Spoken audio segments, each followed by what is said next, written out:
Folks, I want to talk to you about how to set up your level wind reel bait caster to set it up with your magnetic brake also versus your brake here, what the difference is. A lot of people struggle with level wind reels like this versus say a spinning reel, and a lot of it has to do with how it's set up.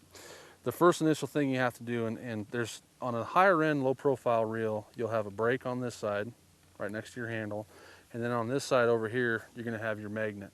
And what it has to do with, what's going to eliminate the frustration is understanding what those are used for. Your brake is your first initial setup.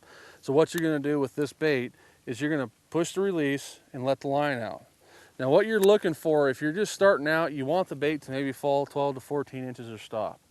That's going to be a little bit tight, but it's going to keep you from having the overwind. So what you'll do is set this guy up. We're going to turn it up here just a little bit.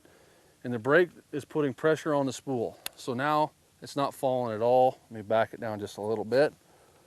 There you go, fall about 12 inches and stop. So now the brake is set, all right? Now what happens, a lot of people get confused with the magnet and what the magnet's for.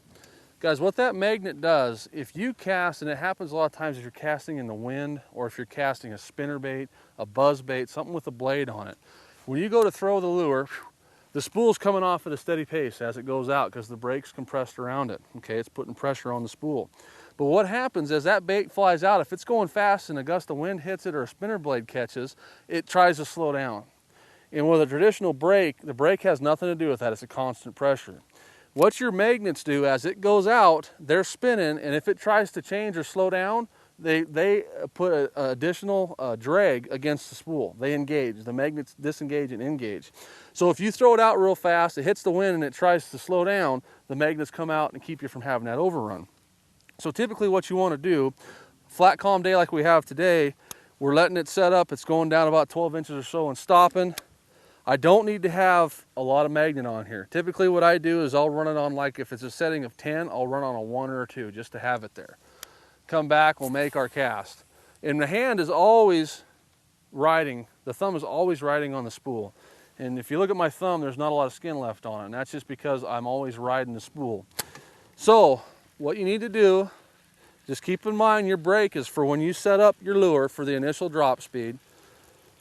So we'll crank this guy back in. Remember, we want to engage it. We want it to fall about 12 inches and stop.